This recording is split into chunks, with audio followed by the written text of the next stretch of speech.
Et aujourd'hui, toute installation de l'ONU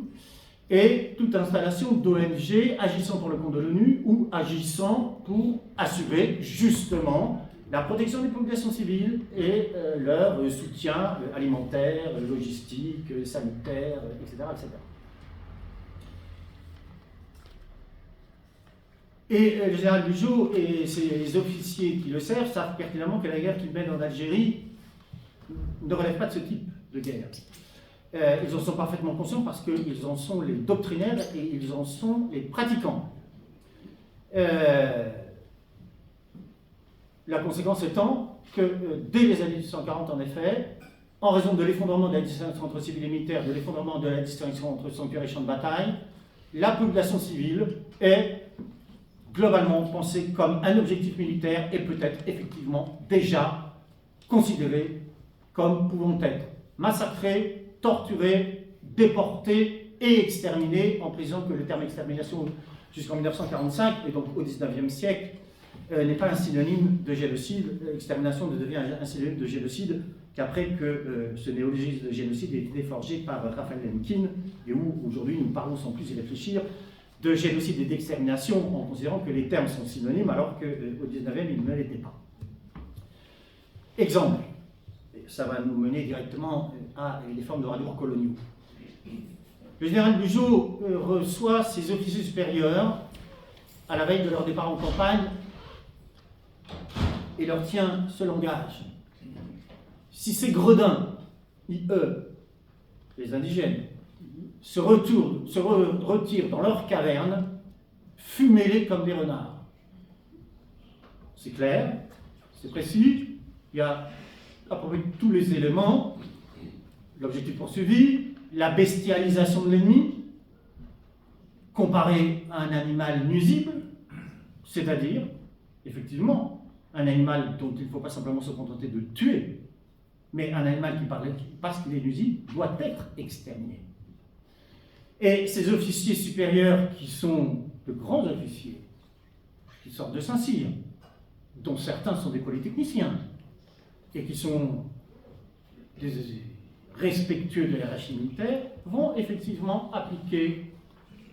cet ordre à la lettre. C'est le cas du général Pélissier dans les grottes du Dara en 1845. Le général Pélissier vient de remporter une victoire militaire, patronale de Mostaganem. Ces troupes ne sont absolument pas menacées par les gredins, parce que les gredins se sont réfugiés dans une grotte, hommes, femmes, enfants, bestiaux, et que ces gredins ne sont pas armés. Néanmoins, le général Pélissier décide d'organiser une enfumade. Et cette enfumade, il ne la réalise pas sous le coup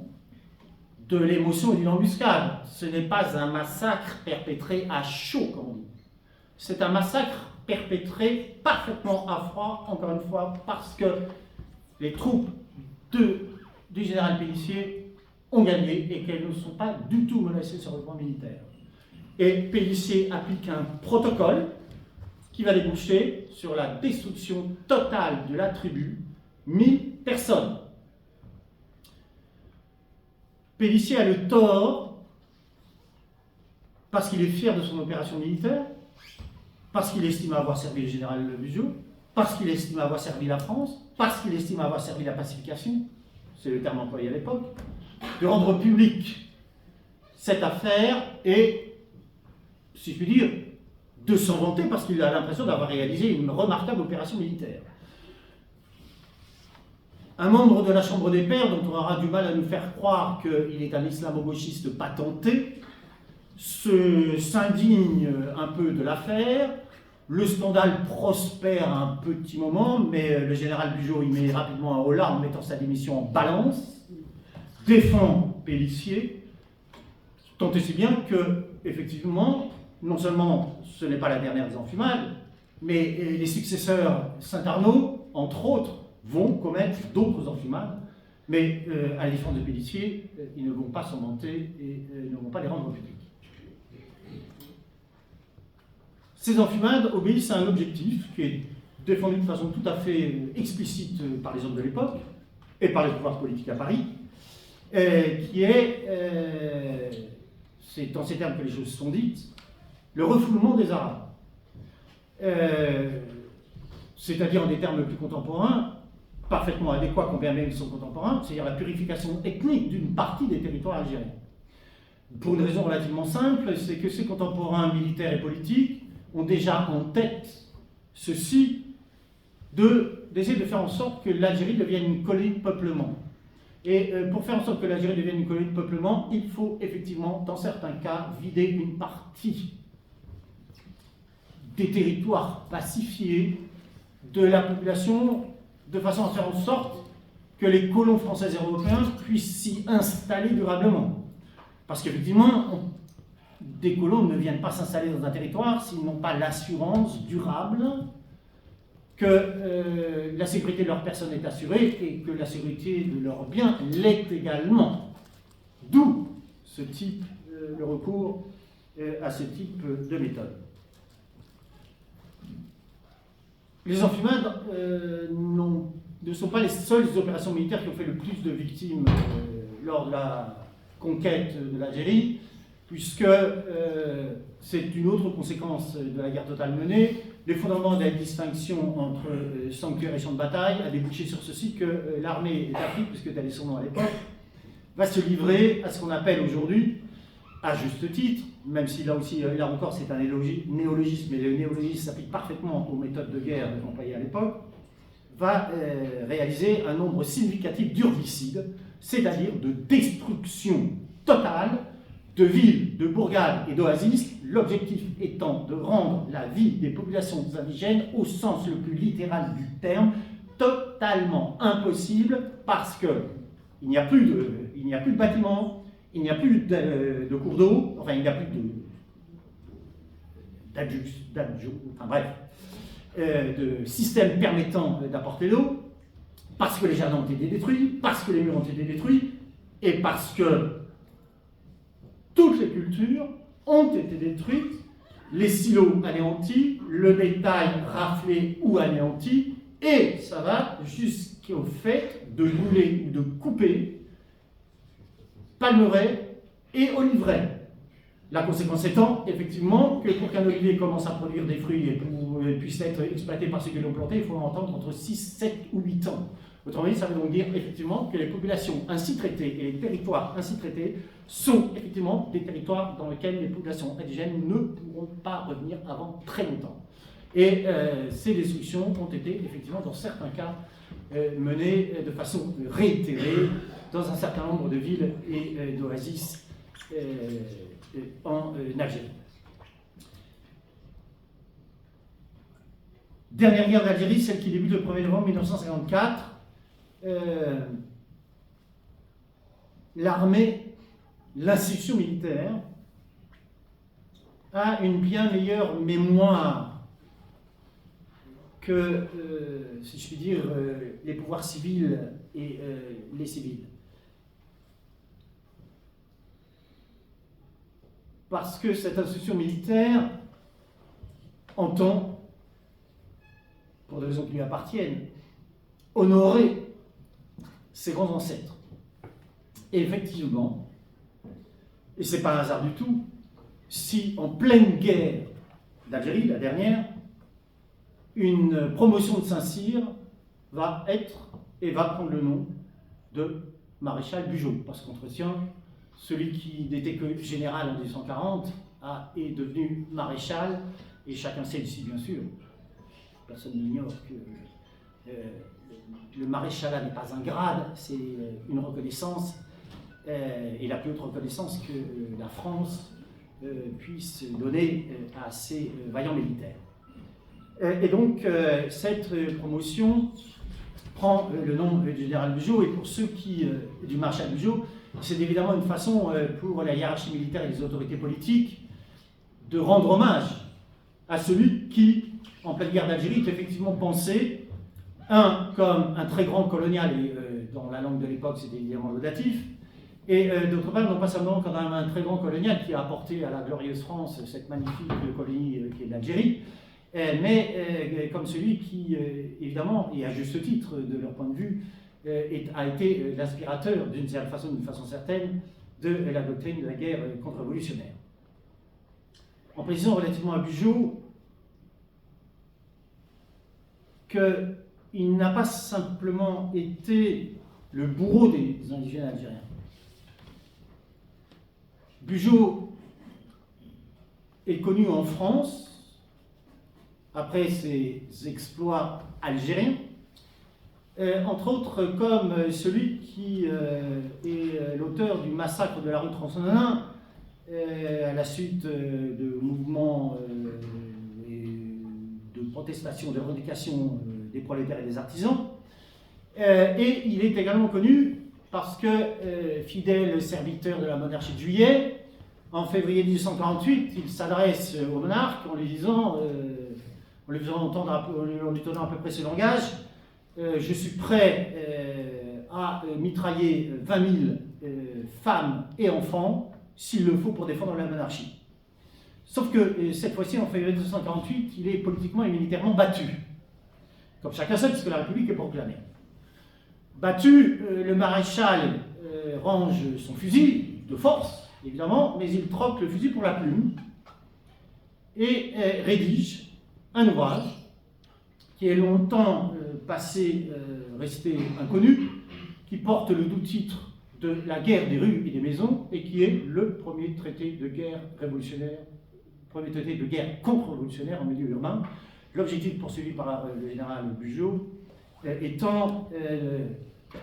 consécutivement à la révolution de février 1848, et évidemment à la plus, si je puis dire, terrible révolution de juin 1848, étant de chercher à sanctuariser le plus qu'il est possible la capitale, de façon à éviter la réitération de ce type d'événement. Et il donne des consignes très strictes dans cet ouvrage, en considérant qu'il faut frapper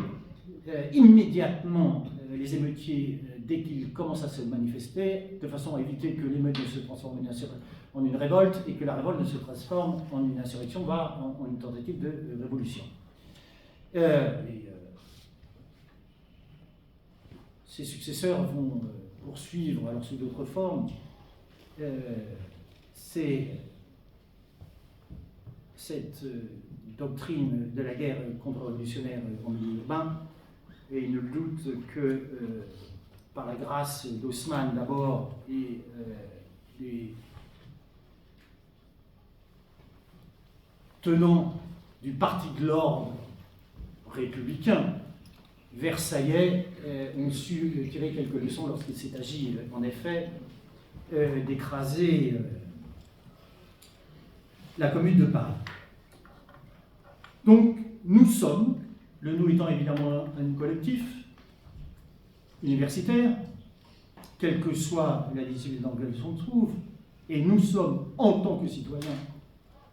parfaitement légitimes, en effet, à assumer, à dire, oui, en effet, la France, très républicaine, de la 3e, de la 4e et de la 5e République,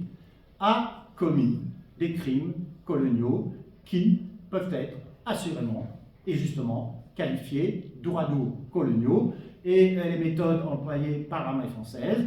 peuvent être qualifiées de Gestapo française. Il ne s'agit pas d'opinion, il ne s'agit pas d'une interprétation partielle et partiale de l'histoire, il s'agit de faits parfaitement documentés. Le problème, et ça me renvoie à ce que j'ai dit sur ce point dans l'introduction, c'est que je m'inclus dans ce nous, hélas. C'est que l'affaire Jean-Michel Apathy a prouvé ceci, c'est que nous avons perdu une nouvelle bataille politique et culturelle. Et que cette nouvelle bataille, cette nouvelle victoire dont nous avons été les témoins un peu atterrés, est évidemment une nouvelle défaite. Et cette nouvelle défaite politique et culturelle devrait nous inciter à ceci, au moins que nos ennemis et nos adversaires mènent depuis les années 70 une bataille politique et culturelle qu'ils ont théorisée, et que notamment un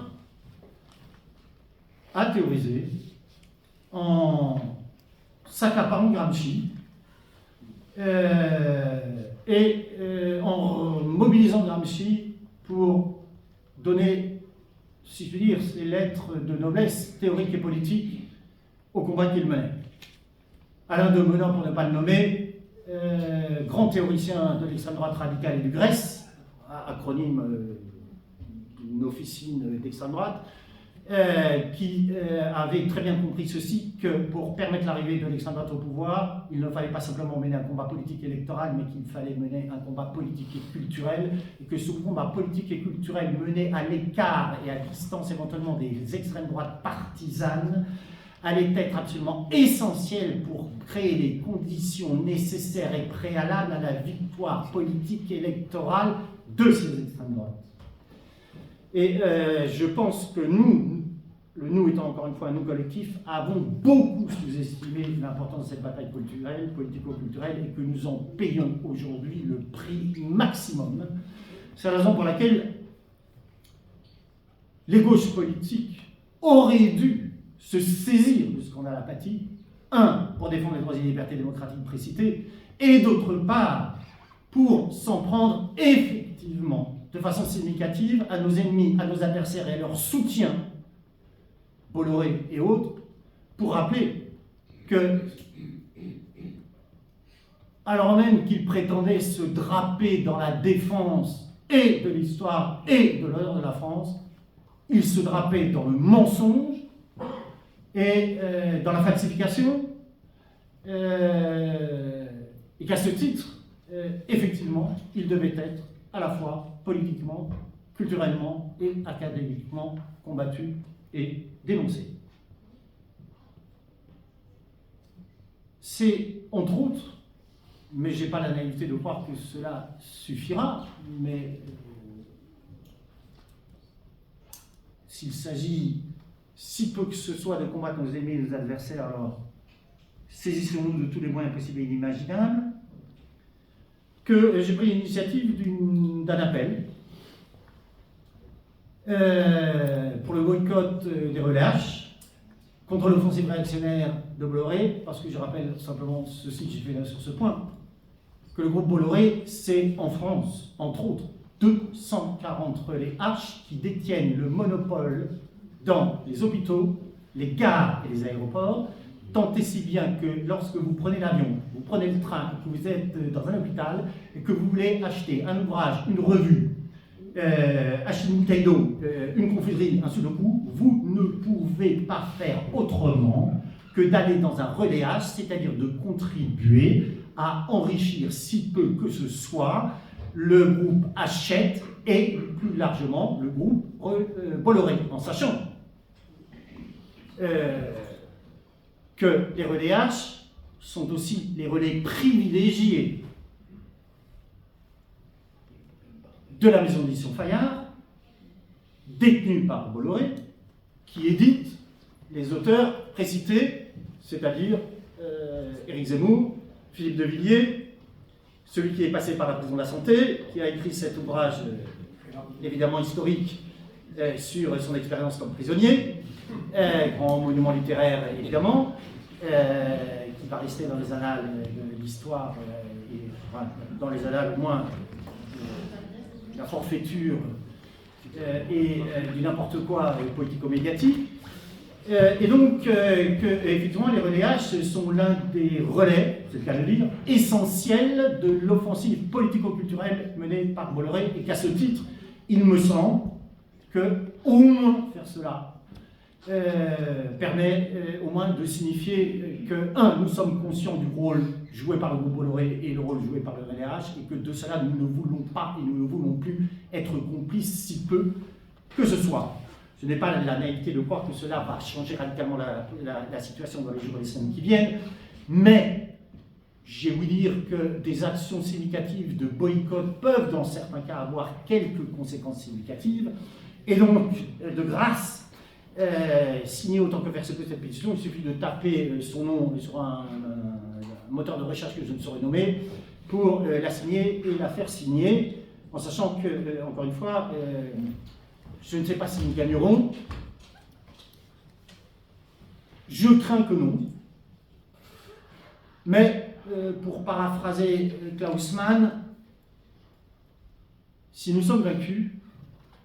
au moins, nous pourrons dire que dans cette défaite, nous n'avons pas, de cette défaite, nous n'avons pas participé si peu que ce soit et que nous avons tenté autant que faire se peut de faire en sorte qu'elle n'advienne pas. C'est déjà beaucoup. Je vous remercie.